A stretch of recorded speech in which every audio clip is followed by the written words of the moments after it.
Hello anime lovers, welcome back to another anime video. आज हम देखने वाले डीमन स्लेयर एपिसोड 2। जिन्होंने पिछला एपिसोड नहीं देखा है उनको मैं लिंक प्रोवाइड कर दूंगा। तो चलिए जानते हैं आगे की कहानी को, जिसका नाम है ट्रेनर सकोंजी उरकुडाकी। दोस्तों, पिछले एपिसोड में हमने देखा था कि तांजीरो की फैमिली को कोई डीमन मार देता है, लेकिन उसकी बहन नेजुको जिंदा बच जाती है। लेकिन डीमन के काटने से वो खुद भी एक डीमन में बदलने लगती है। एक डीमन स्लेयर गियू तांजीरो को माउंट सगीरी पे जाने की सलाह देता है और तांजीरो नेजुको को लेकर उस तरफ निकल पड़ता है। चलते चलते तांजीरो एक विलेज में जाता है।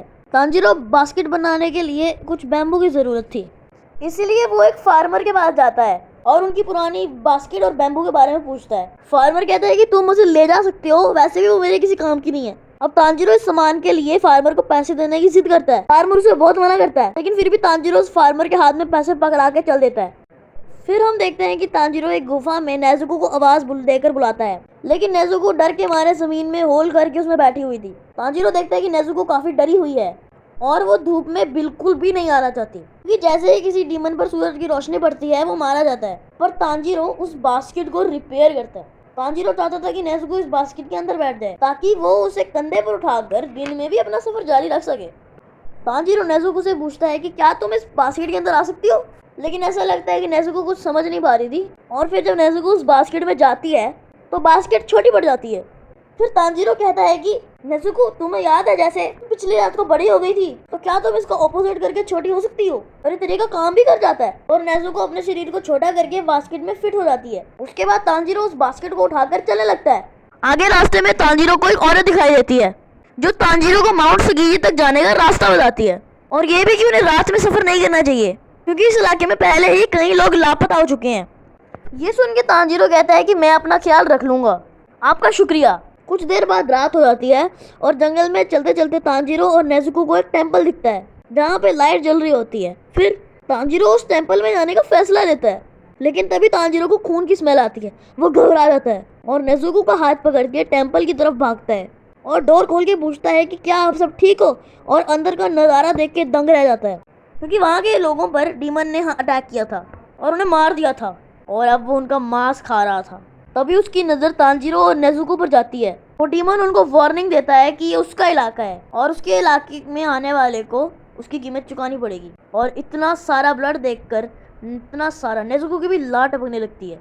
फिर डीमन को जैसे ही पता चलता है कि तांजीरो एक इंसान है, वो उस पर हमला करने आता है, लेकिन तांजीरो अपनी कुल्हाड़ी से उस डीमन के गले को ही काट देता है। ये देख के डीमन कहता है कि कुल्हाड़ी का हमला बुरा तो नहीं था, लेकिन इस तरह की खरोंचें जल्दी ठीक हो जाएंगी। ये बोलते उसका जख्म पूरी तरह ठीक हो जाता है। फिर वो डीमन तांजीरो की नज़रों के सामने से गायब हो जाता है और अचानक से उसको गिरा देता है और फिर तांजीरो का गला दबा देता है, तो इससे तांजीरो का दम घुटने लगता है। फिर डीमन कहता है कि मैं तुम्हारी गर्दन तोड़ दूंगा। जैसे ही लगता है कि ये डीमन तांजीरो की जान ले लेगा, वहाँ नेजुको भागते हुए आती है और उछल के ऐसी लात मारती है कि उस डीमन का सर दूर जाके गिरता है। बिना सिर का डीमन देख के तांजीरो और भी डर जाता है, लेकिन वो डीमन अभी भी मरा नहीं था। तभी नेजुको लात मारती है और डीमन की सर कटी बॉडी भी पेड़ से जाके गिरती है, पेड़ पे। फिर डीमन कहता है कि तुम दोनों में से एक तो कोई डीमन है, मुझे शुरू में ही अजीब सा महसूस हुआ था। वो नेजुको से पूछता है कि वो डीमन होकर इंसान के साथ क्या कर रही है। फिर डीमन अपनी बॉडी से नेजुको पे हमला करता है और डीमन नेजुको को पीटने लगता है। ये देख के तांजीरो कुल्हाड़ी उठा के उस डीमन को रोकने के लिए जाता है, लेकिन अब डीमन का सर जिसमें 2 हाथ निकले हुए हैं वो तांजीरो पर हमला करता है। तांजीरो परेशान हो जाता है कि अब वो क्या करे। फिर तांजीरो गुस्से में उस डीमन के सर पे अपने सर से टक्कर मारता है। उसके हमले का असर भी हो रहा था। तांजीरो अपने सर से एक और हमला करने के बाद कुल्हाड़ी पेड़ पे फेंक देता है, जिसमें डीमन का सर और हाथ फंस जाते हैं। उसके बाद तांजीरो नेजुको को बचाने के लिए जाता है। ढूंढते ढूंढते नेजुको मिल जाती है। फिर तांजीरो देखता है कि उस डीमन ने नेजुको की हालत खराब कर दी है। ये देख के तांजीरो को गुस्सा आ जाता है और वो उस डीमन को धक्का देता है, लेकिन अनजाने में वो खुद भी एक ऊंची पहाड़ी से नीचे गिरने लगता है। लेकिन नेजुको जल्दी से तांजीरो की कमीज पकड़ लेती है और फिर डीमन की बॉडी नीचे गिरने के बाद उस डीमन का सर बेहोश हो जाता है। फिर तांजीरो उस डीमन के पास जाकर खंजर निकालता है और सोचता है कि इस डीमन की स्मेल अलग है। ये वो डीमन नहीं था जिसने मेरे घर वालों को मारा, लेकिन इस डीमन को मारना ही होगा। अगर नहीं मारा तो ये और भी मासूम लोगों का ऐसे ही शिकार करेगा। तांजीरो खंजर उठाता है और हिम्मत जुटाता है लेकिन वो उस डीमन को नहीं मार पा रहा था। तभी वहाँ पर एक शख्स आता है जो अपने चेहरे पर एक लाल कलर का मास्क पहने हुए था। वो तांजीरो से कहता है कि इस हथियार से तुम इस डीमन को मार नहीं पाओगे, और वो एक बड़े से पत्थर की ओर इशारा करता है। ये देखकर तांजीरो समझ आता है कि उसे पत्थर लेकर उस डीमन का सर कुचलना होगा। लेकिन फिर से वही होता है जो पहले हुआ था। तांजीरो हिम्मत नहीं जुटा पा रहा था क्योंकि उसने आज तक किसी को भी नहीं मारा था, और वो शख्स तांजीरो से डिसअपॉइंट हो जाता है। सोचते हैं कि ये लड़का दयालु है, लेकिन डीमन के सामने होकर भी ये ऐसा क्यों है। फिर भी हम देखते हैं कि डीमन जाग जाता है और सोचने लगता है कि क्या मेरा शरीर मर गया है। उसके बाद वो तांजीरो को अपने सामने खड़ा देख गुस्सा हो जाता है और उस पर भड़कने लगता है और तांजीरो को मारने की धमकी देता है। लेकिन कुछ देर में सुबह हो जाती है और सूरज निकलने लगता है और धूप की किरण पड़ते ही वो डीमन जल के राख हो जाता है।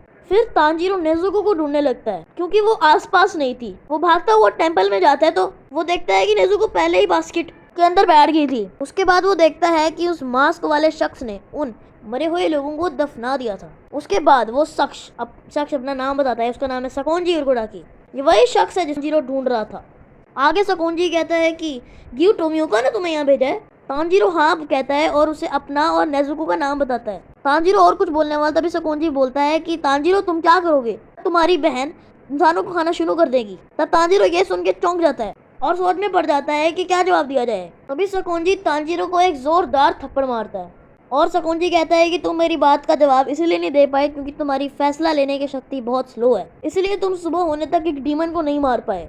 तांजीरो उसकी बात काफी ध्यान से सुनता है। फिर सकोंजी कहता है कि जब तुम्हारी बहन इंसानों को खाना शुरू करेगी तो तुम दो काम कर सकते हो, पहला अपनी बहन को मार दो या दूसरा अपना पेट काट कर मर जाओ, क्योंकि अपनी डीमन में बदली हुई बहन को साथ लेकर लेना यही मतलब है। लेकिन तांजीरो सकोंजी से वादा करता है कि नेजुको की वजह से किसी भी मासूम की जान नहीं जाएगी। बाद सकोंजी कहता है कि अब मैं तुम्हारा टेस्ट लूंगा और ये देखूंगा कि तुम डीमन स्लेयर बनने लायक हो या नहीं। फिर सकोंजी कहता है कि अपनी सिस्टर को पीठ पर उठाओ और मेरे पीछे आओ। इसके बाद सकोंजी तेजी से यहाँ से भागने लगता है। तांजीरो उसका पीछा करता है और उसकी सांस फूलने लगती है। तांजीरो सोचता है कि ये इतने बूढ़े होकर भी इतने फास्ट हैं।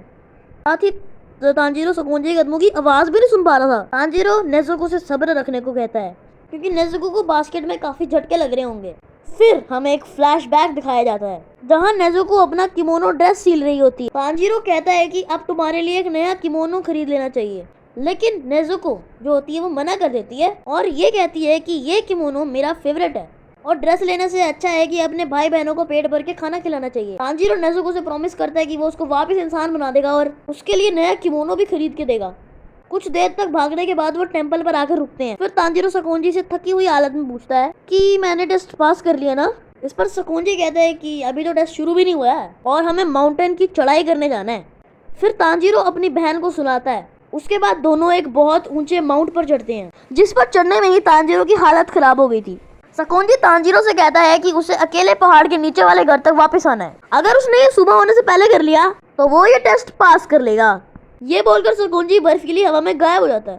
तांजीरो खुश हो जाता है और सोचता है कि मेरी सूंघने की शक्ति अच्छी है और मैंने सकोंजी की स्मेल को भी याद कर लिया था, तो आराम से घर पहुंच सकता हूँ। तांजीरो जब आगे बढ़ता है वो एक रस्सी पे पैर रख देता है। तांजीरो के मुंह पर कुछ पत्थर आगे लगते हैं जिसकी वजह से वो हिल जाता है और सीधा एक गड्ढे में जाके गिरता है। तांजीरो समझ जाता है कि यहाँ आसपास हर जगह जाल बिछे हुए हैं और इनसे बचकर नीचे तक जाना ही असली टेस्ट है। गड्ढे से बाहर निकलकर वो एक और रस्सी पर पैर रख देता है और तभी उसके पीछे एक बड़ी लकड़ी उसके पीछे आती है जिसकी वजह से तांजीरो आगे जाके गिरता है। तांजीरो इतने हमलों से परेशान हो जाता है और सोचता है कि अगर ऐसा चलता रहा तो मैं सुबह होने तक यहाँ से निकल ही नहीं पाऊंगा और इस ऊंचे पहाड़ में हवा बहुत पतली है जिसकी वजह से तांजीरो ठीक से सांस भी नहीं ले पा रहा था। थोड़ी दूर जाने के बाद तांजीरो सोचता है कि मुझे अपनी सांसों को काबू में लाना होगा और हर जाल को सूंघना होगा। तभी तांजीरो रुकता है, आंखें बंद करके गहरी सांस लेता है और आसपास में से जालों को सूंघने की कोशिश करता है। फिर ध्यान लगाकर भागना शुरू करता है और उन जालों से किसी तरह खुद को बचा कर रखता है। तांजीरो खुश हो जाता है क्योंकि इंसान के बिछाए गए जालों में उनकी अलग स्मेल होती है। दूसरी ओर सकोंजी घर में बैठकर खिड़की की ओर देखता है। फिर तांजीरो वापस आ जाता है लेकिन उसकी हालत खराब हो गई थी। फिर हमें एक फ्लैशबैक देखने को मिलता है जिसमें गियो ने शकुंजी को एक लेटर भेजा था जिसमें लिखा था कि मैं आपके पास एक लड़के को भेज रहा हूँ जो कि डीमन स्लेयर बनना चाहता है। उसकी बहन एक डीमन में बदल गई है, लेकिन ये पक्का है कि वो लड़की किसी इंसान पे हमला नहीं करेगी। दोनों में कुछ अलग बात है और इस लड़के में आपकी तरह सूंघने की कमाल की शक्ति है। शायद ये कोई रास्ते ढूंढ ले और उत्तराधिकारी बन सके। मैं रिक्वेस्ट करता हूँ कि आप ट्रेन करें। आपका प्यार गियो टोमियोका। उसके बाद शकुंजी तांजीरो को ढूंढने के लिए जाते हैं और आगे क्या हुआ ये तो हम सबको पता ही है। कहानी वापस प्रेजेंट में आती है और शकुंजी उरुकुडा की यही कहते हैं कि मैं तुम्हें अपना स्टूडेंट बनाने के लिए तैयार हूँ।